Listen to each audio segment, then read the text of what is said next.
At 3:17 a.m., my wife screams from the bedroom she died in bed. Horror story, the wife, Lena, died in her sleep on March 7th. They said it was an aneurysm, painless, sudden, and peaceful. One moment she was warm beside me, her breath soft against my neck. The next she was cold, still. Her lips were slightly parted, like she'd been trying to say something. They said it was peaceful. They lied. Because ever since Lena died, I've been waking up to her screams, always at 3:17 a.m. It started 3 nights after the funeral. I was still numb, moving through each day like a ghost. People brought food I never ate, left condolences I never read. But the nights were worse. That was when the silence settled in. Heavy, hollow, endless. That was when I started hearing everything. The creaks, the settling walls, the faint whispers that seemed to come from nowhere. And on the third night, the silence broke. I jolted awake, heart hammering. The clock glowed red. 3:17 a.m. At first, I thought it was the wind. But then I heard her voice. A scream. Raw. Piercing. It came from our bedroom. The room where she died. The one I hadn't stepped into since the paramedics carried her out.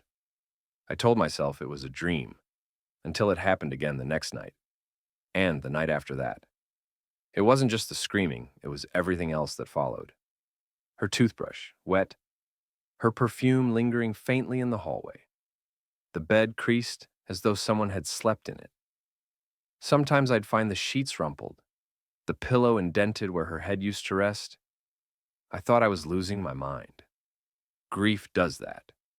It makes you see things that aren't there, hear things that can't be real. So I set up a camera, just a cheap baby monitor I ordered online. I aimed it at the bedroom door. The next day, I watched the footage with shaking hands. At 3:16 a.m., nothing. At 3:17, the door flew open. Not slowly, not with a creak. It snapped open like someone had yanked it hard from the other side. And then came the scream, loud, deafening, full of rage and agony. But no one was there. Nothing came out. Just that sound, and the door, swinging slowly shut again. I stopped sleeping. Instead, I started researching. Hauntings, time slips, poltergeists, anything that might explain what was happening. But nothing fit. Because this wasn't a haunting. It was something else. Something worse. The hallway mirror cracked from the inside. Lena's cat, Clover, started sitting outside the bedroom door every night, howling until her throat bled. And then there was the smell. Rot, wet earth, and something metallic underneath. Every morning after 3:17, the scent filled the hall. And each day it got stronger. I tried to leave. I packed a bag, booked a hotel. That first night, the front desk called me just after midnight. "There's someone in your room," they said. "A woman. She's screaming." When they checked, the room was empty. But on my pillow lay Lena's wedding ring, the one I hadn't seen since the coroner handed me her things. It should have been locked away in a drawer. I went back home. I don't know why. Maybe I thought I could fix it. Give her peace. For the first time since she died, I opened the bedroom door. The air inside was thick, suffocating. On her side of the bed was a single footprint, small, bare, soaked. The carpet was wet, dark mud pooling beneath it. I stepped back and slammed the door. That night, I installed 2 cameras, one aimed at the door, one at the bed. The next morning, I watched the footage. At 3:17 a.m., both cameras went to static. Screaming filled the audio feed. But for one single frame, just one, the image came through. Lena sat on the edge of the bed, soaked, covered in mud. Her face was blank, her mouth open in a silent scream. Her eyes were black, bottomless pits. And behind her stood something tall and blurred, its hands resting on her shoulders. No face, just teeth.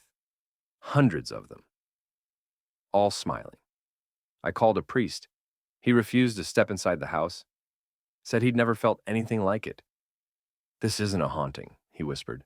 "It's a passage. She's a door now." I didn't understand what he meant. Not until I found the hole. It was behind the headboard, The wallpaper had started to peel like damp skin. When I pulled it back, there was no wall, just black. A tunnel, stretching into nothing. It smelled like Lena's scream. I tried to seal it, boarded it up, nailed it shut. That night, I woke up choking on mud, my mouth full of it. Thick, sour water dripping from my hair. I stumbled to the bathroom mirror. My eyes were purple, swollen, and for just a second, I saw something behind me, staring back. I started clawing at my own skin, trying to tear it off. When I finally collapsed, gasping, I saw her in the hallway mirror, Lena, watching, her face pale and still, and behind her, others. I went to her grave, dug until my hands bled. Her coffin was full of water. She wasn't there. Whatever this thing is, it isn't her. It wears her shape, smells like her, cries in her voice. But it's not Lena. It's using her, like a doorway. And the more I grieve her, the wider it opens. It feeds on me, on my love, my memories. Last night, I heard other voices behind the bedroom door. Not just her scream anymore. Children laughing, whispering in languages I don't understand. Wet footsteps pacing beyond the tree line. Something knocked. 3 times. Slow, deliberate. When I didn't answer, a voice whispered through the keyhole. Let her in. I can't leave. I've tried. Yesterday, I took the highway and drove for hours. But at 3:17, the sky went black. My phone cracked, my car died, and when I woke up, I was home. Mud on my shoes, her perfume in the air. The hole behind the bed is bigger now. I can hear wind passing through it, only it isn't wind, it's breathing. They're coming through. She was just the first, the breach, a doorway made of sorrow. Maybe I loved her too much. Maybe that's what opened it. They say if you grieve hard enough, you invite the dead back in. But I didn't invite her. I invited them. Now I don't sleep. I just lie there watching the door. And every night at 3:17 a.m., it opens a little more. She's closer now, standing just outside. Her mouth open, arms limp. She doesn't blink. And behind her, the teeth are smiling. They're almost through. I think tomorrow she'll step inside. I think tomorrow they all will, and when they do, I'll be waiting. Because I still love her, even now, even if she's the end of everything. Update. It's been 3 nights since I wrote that last entry. 3 nights of waiting, watching the door, and every night it opens wider. At first it was just an inch, then a foot. Now it gapes halfway open, breathing in the dark. I can hear her moving inside, bare feet dragging on the carpet. Every so often I hear her whisper my name, not lovingly, like she's tasting it. The air in the house feels thick, wet, heavy. The smell of rot never fades anymore. It seeps into my clothes, my skin, my mouth. I taste her everywhere. I stopped eating 2 days ago. The food tastes like soil. Water runs brown from every faucet. And when I look closely into it, it's not my reflection staring back. It's hers. Last night I heard her laugh. Not the warm laugh I remember. This one was dry, hollow, like something pretending to be human. When I looked down the hallway, I saw her silhouette, standing still, facing the wall, whispering. I couldn't make out the words. But the whisper came from the hole. It's grown so large now that the wall around it has begun to crumble. And I swear I can see something moving inside. Not shapes, not faces, just movement. I tried calling the priest again. His number's disconnected. I drove to the church this morning. The building was empty. Boards over the windows, doors chained shut. When I walked around the back, I found claw marks on the walls. Deep ones. Human ones. I should have left long ago. But I can't. Every time I try, I wake up back here. No matter where I go. Hotel, car, even a friend's house. I always wake up in my bed.